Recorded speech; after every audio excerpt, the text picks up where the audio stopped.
pavergta kūrinija. Kūrinija su ilgesiu laukia, kada bus apreikšti Dievo sūnus. Pirmiečiams 8 skyrius 19 eilutė. Skaitydami apie sukūrimą, randame, kad žmogus turi valdyti kūrinyje. Jis turi valdyti kaip Dievo atvaizdas. Jis turi atspindėti Dievo esybę ir tokiu būdu valdyti. Bet žvelgiant į pasaulį, nedaug to valdymo galima atpažinti. Vargšiai badauja, turtingieji miršta pertekliuje, gyvūnai kankinami ir kenčia arba naikinami. Miškai nyksta, katastrofos gamtoje įgauna spėjamą mastą.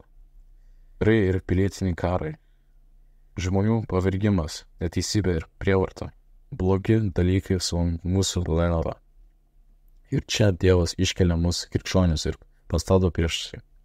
Jis nori, kad mes pagaliau būtume apreikšti kaip Dievo sūnus, kad suteiktume žemė dangišką veidą. Mes tai matome Jėzuje, kaip jis buvo priešiškumu, valdoju ir viešpačiu. Jis buvo viešpas valdantis audrą. Jis nugalėjo mirtį ir jo žodis yra paskutinis. Jis gydė vieną ligą. Gyvūnai jam pakluso, pavyzdžiui, žuvis. Jis išplėsdavo iš priešo grobį ir visi pavergtieji bei kankinimieji tapdavo laisvi. Jis taip vykdė kaip žmogus, bet pilnas šventosios dvasios jėgos.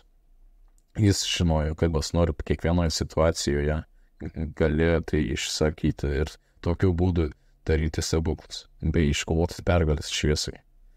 Kiekvienoje srityje galiu pateikti pavyzdžių, kuriuos aš pats išgyvenau, bet tai tik atskiri išgyvenimai, nevyksta nuolat. Kai aš žvelgiu į bažnyčios istoriją ir skaitau pranešimus vietų, kur vyko prabudimai, atsiranda didelė viltis, jis nuostabiai save apreiškia. Dievo sūnus.